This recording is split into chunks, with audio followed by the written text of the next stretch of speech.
वास्तव में गुरु दर्शन, भगवत दर्शन इसी को कहते हैं। आप सोच के तो बहुत कुछ गए थे बिहारी जी से मांगने के लिए, पर जैसे ही पहुंचे भूल गए। और फिर सोचना पड़ रहा है। कई लोग तो आते मिलने के लिए, लिख के लाते हैं, लिखा हुआ नहीं पढ़ पाते। क्या क्या पूछना था, क्या क्या जानना था, क्या क्या बताना था, भूल गए सब। यही असली दर्शन है कि आप ठाकुर के सामने जाकर के भी अगर याद कर पा रहे हो कि आपको क्या मांगना था, तो आप ये बात स्पष्ट मान लीजिएगा कि बिहारी जी को ही आपसे मिलने में रुचि नहीं है, इसीलिए आपको याद है संसारी वस्तु। लेकिन ठाकुर जी के सन्मुख जाके, गुरुदेव के सन्मुख जाके, संतों के सन्मुख जाके, वैष्णवों के सन्मुख जाके, कथा वक्ताओं के सन्मुख आके विस्मृति हो जाती है, क्या सोच के आए थे। विदुरानी जी का प्रसंग सुना है ना। ठाकुर जी घर आ गए, कैसी हो गई विदुरानी? पैर धर कहीं रही हैं, जा कहीं और रही हैं। ठाकुर जी को बैठाने के लिए पाटा बिछाना था, उल्टा बिछा दिया। केले खिलाने थे, छिलके खिला दिए।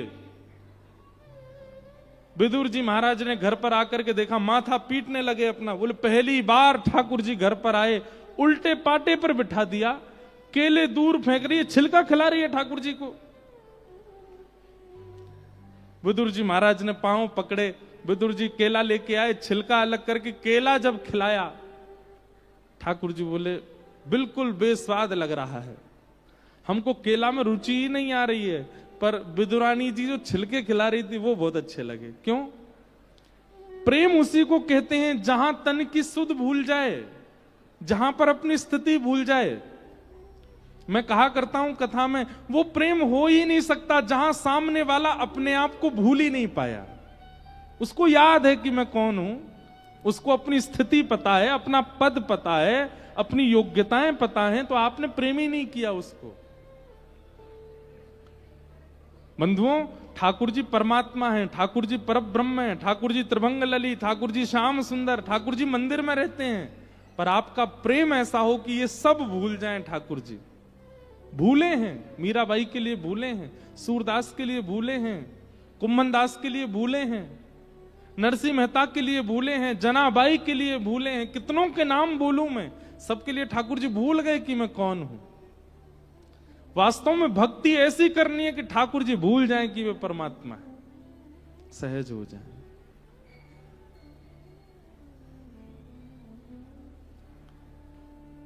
जिन गुरु के सामने जाके, जिन संतों के सन्मुख जाके, जब ठाकुर जी के सन्मुख जाके भी आपको याद है कि आपको क्या कहना है, तो आप शायद उनको रुचि नहीं है आपसे मिलने में, इसलिए आपको याद है। उनको भी रुचि होगी तो आप भूल जाओगे। विस्मृति। एक भाई मुझसे मिलने पता नहीं कहां से आया, विदेश में, ऑस्ट्रेलिया में एक जगह तस्मानिया, वहां से दौड़ता भागता आया। उसको 2 ही दिन का अवसर मिला, आने जाने में ही इतना समय लग गया। ऋषिकेश आया मिलने, वहां कथा थी, और आकर के मिला, रोए सो रोए खूब। मैंने हृदय से भी लगाया, हाथ भी पकड़े, सब काम किए। वापस चला गया, वहां जाकर के और रोया। उसके घर वालों ने संपर्क किया, बोले इसके प्राण चले जाएंगे, बात करा दो एक बार। मैंने कहा क्या हो गया? बोले मैं पूरी तैयारी करके आया था कि आपके साथ फोटो तो ले ही लूंगा, वो तो लेके ही नहीं गया। मैं इतनी दूर आकर के भी एक चित्र तक नहीं है मेरा। मैंने कहा कोई बात नहीं, मैं आऊंगा, वहीं आऊंगा तब मिल लूंगा। तो ये विस्मृति होना, ये प्रेम का द्योतक है। जहां याद रह जाता है कि क्या चर्चा करनी थी, क्या करना था, कैसे करना था, प्रेम नहीं।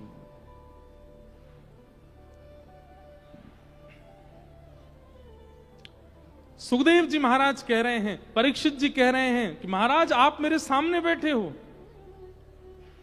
आप जैसे महापुरुषों का घर बैठ के दर्शन करने, स्मरण करने मात्र से पवित्रता हो जाती। मुझे तो दर्शन, स्पर्श, प्रणाम सबका सौभाग्य मिल रहा है। और तभी दूसरा प्रश्न कहते हुए, अतः पृच्छामि संसिद्धिम योगिनां परमं गुरुं पुरुषस्य यत् कार्यं म्रियमाणस्य सर्वथा। महाराज अब देखो यहां पर बात की परिवर्तन, कैसा परिवर्तन है। अभी तो आप जिन महापुरुष के घर बैठ के स्मरण करने की इतनी महिमा गा रहे थे, अब उन्हीं से क्या पूछ रहे हो, जल्दी मरने वाले की मुक्ति का उपाय क्या है। अभी तो तुम कह रहे थे कि घर बैठ के स्मरण करने से ही पवित्र हो जाते हैं, आप तो मेरे सामने आ गए, चरण छूने को मिल रहे हैं, तो महाराज अब मैं क्या ही बताऊं, मेरे को तो परम पद प्राप्त होगा, और फिर तुम यही पूछ रहे हो कि जल्दी मरने वाले की मुक्ति का उपाय क्या है। अरे जब इतने श्रेष्ठ व्यक्ति तुम्हारे सामने बैठे हैं, तुम उनसे कैसे कह सकते हो कि जल्दी मरने वाली की मुक्ति का उपाय क्या है। ये तो वही हो गया कि नदी में गए स्नान करने के लिए, वहां भी लोटा से नहा रहे हो। अरे जब नदी सामने सीधे उतर जाओ, डुबकी लगाओ, समुद्र में जाके बाल्टी में पानी भर के ला रहे हो, फिर नहा रहे हो। अरे जब सामने समुद्र है, सामने नदी है, तो सीधे गोते लगाओ। वहां ऐसी छोटी वस्तु थोड़ी की जाती है। वो बात अलग है कि आपके हाथ पांव टूटे पड़े हैं, भाव बहुत तेज है, बह जाओगे, लेकिन नदी सामने हो तो सशरीर प्रवेश करना चाहिए। वहां लोटा से थोड़ी नहाते हैं।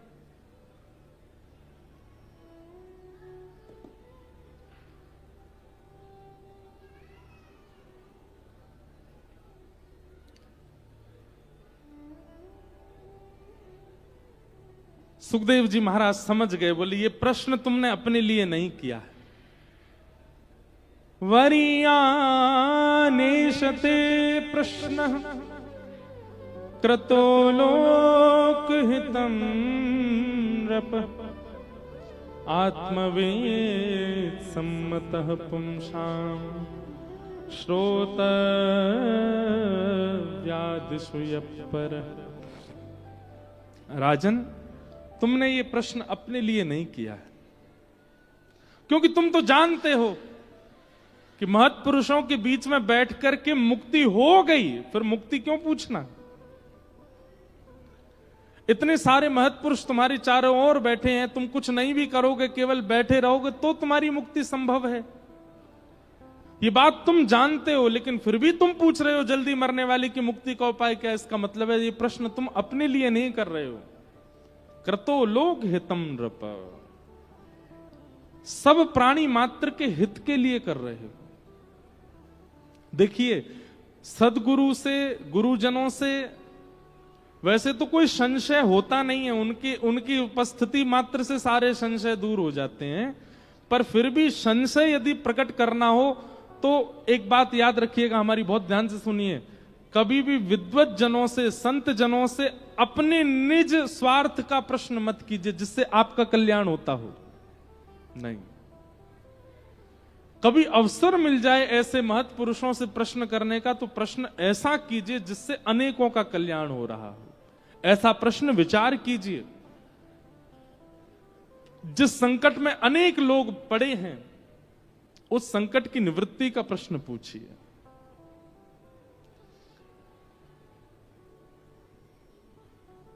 लोग बाग इतने अद्भुत हैं, हमसे पूछते हैं सुदामा जी के पिताजी का नाम क्या था बताइए, राम जी की दादी जी कौन थी, इससे क्या होना है। कोई बता देगा तो वो विद्वान है, भैया हमें नहीं पता इतना। ऐसे प्रश्नों का कोई दायित्व नहीं है, कोई लाभ नहीं है। ऐसा प्रश्न करो पूछने वाला, बताने वाला और सुनने वाले तीनों का कल्याण हो रहा हो।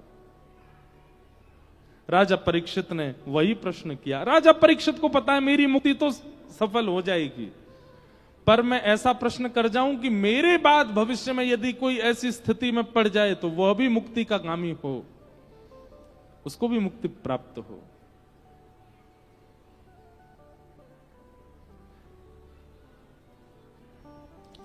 राजा परीक्षित के बात सुनकर के शुकाचार्य जी कहते हैं, योगिनाम नृपनिर्णीतम हरेर्नामानुकीर्तनम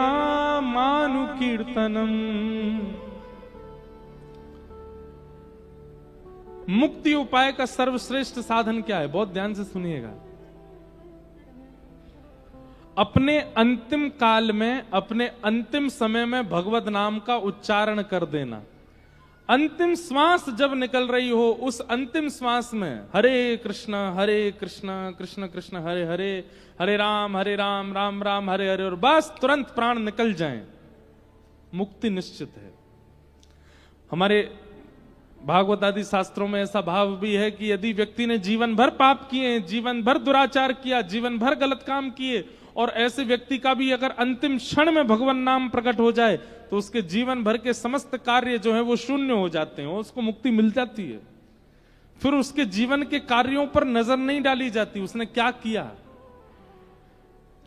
लेकिन आप लोग कहेंगे महाराज जी ये तो बहुत गलत है, जीवन भर किसी ने गलत काम किया और अंत में भगवान का नाम ले दिया।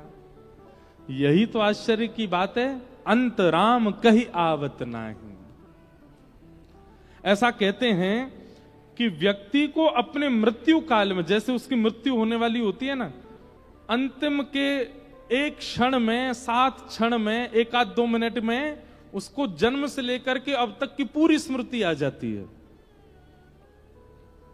अगर स्वाभाविक मृत्यु प्राप्त हो रही होगी तो, घटनात्मक मृत्यु में प्राप्त ये सब नहीं होता, पर स्वाभाविक मृत्यु यदि किसी की होती है तो अंतिम क्षण में उसके नेत्र बंद हो जाते हैं, उसको पूरी याद आती है, वो पहले बालक था, इस स्कूल में पढ़ने गया था, माँ इसको ऐसे तैयार करती थी, माँ उसके ये सारे मित्र थे, वो घर आकर के ये पाता था, फिर बड़ा होकर के इस यूनिवर्सिटी में पढ़ने गया, इस कॉलेज में गया, वहां ये टीचर थे, वहां उसने ये डिग्री प्राप्त की, इस कन्या से उसका ब्याह हुआ, कन्या से पहला मिलन कैसे हुआ, पहली संतान कहाँ हुई, आदि आदि सारी स्मृतियां उसको आती है। बच्चे कैसे बड़े हुए, बच्चे कौन से स्कूल में जाते, अब बच्चों के ब्याह हो गए, बच्चों के भी बच्चे हो गए, सब उसको याद आ जाता है।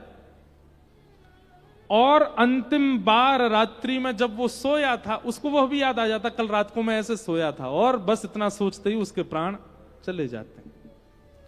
लेकिन उसको सब याद आ जाएगा, पर यह याद नहीं आएगा कि उसने ऊना में कथा सुनी थी, उसको यह याद नहीं आएगा उसने गिरिराज जी की परिक्रमा लगाई थी, उसको यह याद नहीं आएगा कि वो वृंदावन गया था, उसको यह याद नहीं आएगा कि उसने महत्पुरुषों के दर्शन किए, उसको बिहारी जी की स्मृति नहीं होगी, राधा रमन लाल जी याद नहीं आएंगे।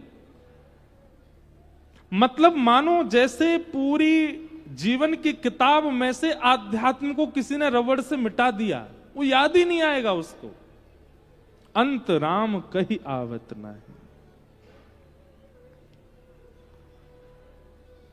भैया अंतिम क्षण में भगवान की स्मृति हो जाए, उसी के लिए तो कहते हैं इतना जप करो, इतनी कथा सुनो, इतने आध्यात्म में रहो, इतने ज्यादा भक्ति अनुष्ठान आदि करते रहो कि अंतिम क्षण में इतना किया गया कि उसका थोड़ा तो स्मरण हो, थोड़ा भी स्मरण हो गया तो मुक्ति निश्चित है। कई लोग कहते हैं हम हर साल में 6 बार वृंदावन जाते हैं। बहुत ज्यादा है क्या 6 बार जाना? कई लोग तो वृंदावन में ही हैं, पिछले 60 साल से वृंदावन से बाहर ही नहीं गए हैं। उनको तब भी संशय है कि हमको भगवत प्राप्ति होगी कि नहीं। आपको 6 बार में विश्वास है कि भगवान मिल जाएंगे? अंत राम कहीं आवत नहीं। अंतिम काल में सब याद आ जाएगा आपको, ठाकुर जी याद नहीं आएंगे। अरे कहां तक कहें, आप अगर कथा भी करवा लोगे ना, वो भी याद नहीं आएगा आपको। अंत में भगवत स्मरण हो, उसके लिए क्या करना पड़ेगा? बोले इतना चिंतन करना पड़ेगा, इतना याद करना पड़ेगा, इतनी साधना करनी पड़ेगी, इतना ठाकुर जी को स्मरण करना पड़ेगा, इतना नाम जप करना पड़ेगा। जब समय मिले तब नाम, जब समय मिले तब नाम, जब समय मिले तब कथा, जब समय मिले तब सत्संग। मतलब संसार के विषय दिन में कम किए जाएं, भगवत चिंतन ज्यादा किया जाए, तब जाकर के ऐसी स्थिति बन सकती है कि अंत काल में आपको भगवत स्मरण हो जाए। लेकिन हमारा क्या है, पूरे दिन भोग वस्तुओं को भोगते हैं और उसमें समय मिलता है थोड़ा सा, तो उसमें भगवंत स्मरण, सुबह के 5 मिनट ठाकुर जी को, बाकी के पूरे 24 घंटे संसार को कैसे याद आ जाएंगे भगवान? एक संसार का एक रूल है, जिसको ज्यादा प्रायोरिटी देते हो वही आपके साथ खड़ा रहता है। आपने ठाकुर जी को, ठाकुर जी की कथा को, ठाकुर जी के नाम को प्रायोरिटी दी ही नहीं है, तो वो अंतकाल में क्यों आएगा आपके पास? जिन जिन को प्रायोरिटी दी वही याद आएंगे। एक सेठ जी के प्राण निकल रहे थे, उनके सारे बच्चे आकर के खड़े हो गए। ऐसा कहते हैं कि जब व्यक्ति की स्वाभाविक मृत्यु होती है तो उसका कंठ जो है गुर गुर आवाज करता है, कंठे गुर गुरायते, बोल नहीं पाता वो। कभी श्रीमद् भागवत में कपिल देवूति संवाद में दंडपाणी भगवान का वर्णन किया गया है, कभी सुन लीजिएगा उसको, आपकी रूह कांप जाएगी। व्यक्ति की मृत्यु कैसे होती है। हमने एक बार 1 महीने की कथा की थी नासिक में। उस कथा में विश्राम के 4-5 दिन, 1 महीना की कथा 30 दिन की कथा है, उसके विश्राम के 3-4 दिन में दंडपाणी भगवान का वर्णन किया है, कभी सुन लीजिएगा जाके। यही श्याम सुंदर, यही त्रिभंग लली, यही मोर मुकुट बारे, जब दंडपाणी भगवान रूप धारण करते हैं कितने भयावह लगते हैं। ऐसा कहते हैं कंठ से गुर्र गुर्र आवाज क्यों आती है? बोले यम के दूत जो है वो गला बांध देते हैं और बस प्रतीक्षा करते हैं, उल्टी गिनती गिनते हैं, इतनी देर रह गई तुझको ले जाने में। वो केवल उसी को दिखते हैं जिसके प्राण निकल रहे होते हैं, और किसी को नहीं दिखते। उल्टी गिनती गिनते हैं, 100, 99 आदि ऐसे करते हैं कि महाराज सामने वाला व्यक्ति कांपने लगता है। जैसे जैसे क्षण खत्म होते सब भूल जाता है वो। तो एक सेठ जी के प्राण निकल रहे थे, कंठ गुर गुर आवाज कर रहा था, बच्चे आके खड़े हो गए, बोले पिताजी जाने वाले हैं, इनसे पूछ लें हाथ जोड़ करके कि सारा धन कहां रखा है, किसके नाम है। एक वैद्य जी को बुलाया, वैद्य जी बोले बहुत महंगी औषधि है, मैं दे तो दूंगा। बोले कोई बात नहीं, कितनी भी महंगी हो, पिताजी के द्वारा जीवन भर कमाया गया धन तो मिलेगा उसके बदले। वैद्य जी ने औषधि दी, जैसे कंठ साफ हो गया, बोलने लगे, आवाज निकलने लगी पिताजी की। बड़ा वाला कहां है? पिताजी यहीं खड़ा हूं, आप तो बताइए बस। बीच वाला कहां है? बोले मैं भी यहीं खड़ा हूं। छोटा वाला कहां है? बोले मैं भी यहीं खड़ा हूं। छोटे वाले के बच्चे कहां हैं? बोले हम भी यहीं खड़े हैं दादाजी, जल्दी करो, आपके प्राण निकलने वाले, जल्दी बता जाओ कितना किसके हिस्से में है। बड़े वाली की बहू कहां है? बोले मैं भी यहीं खड़ी हूं, काय को इतने समय निकाल ले हो, जल्दी बोलो। बीच वाली की कहां है? बोले मैं भी यहीं खड़ी हूं। सब याद आ गए। बताओ, इतनी महंगी औषधि मिलने के बाद, कंठ साफ होने के बाद भी इतनी देर सबको बुलाने में लगा दी, भगवान नाम फिर भी नहीं लिया। ये स्वाभाविक है कि व्यक्ति की मृत्यु में उसको ठाकुर जी याद नहीं आते। आपका बुद्धि ऐसी हो जाएगी, आपका मन ऐसा हो जाएगा, नहीं आएंगे याद। वही याद आएगा जिसका जीवन भर चिंतन किया, जिसको जीवन भर आपने प्रायोरिटी दी, वही अंतिम समय में याद आएंगे, ठाकुर जी नहीं। सब लोग खड़े हो गए, सबने पिताजी बता तो दीजिए। बोले मैं तो ये कह रहा हूं, मैं बहुत देर से देख रहा हूं, हमारी भैंस का पड्डा जो है वो झाड़ू खा रहा है, तुम लोग उसके मुंह से झाड़ू निकाल दो। झाड़ू पड्डा करते करते प्राण निकल गए, चले गए, भगवान नाम नहीं लिया।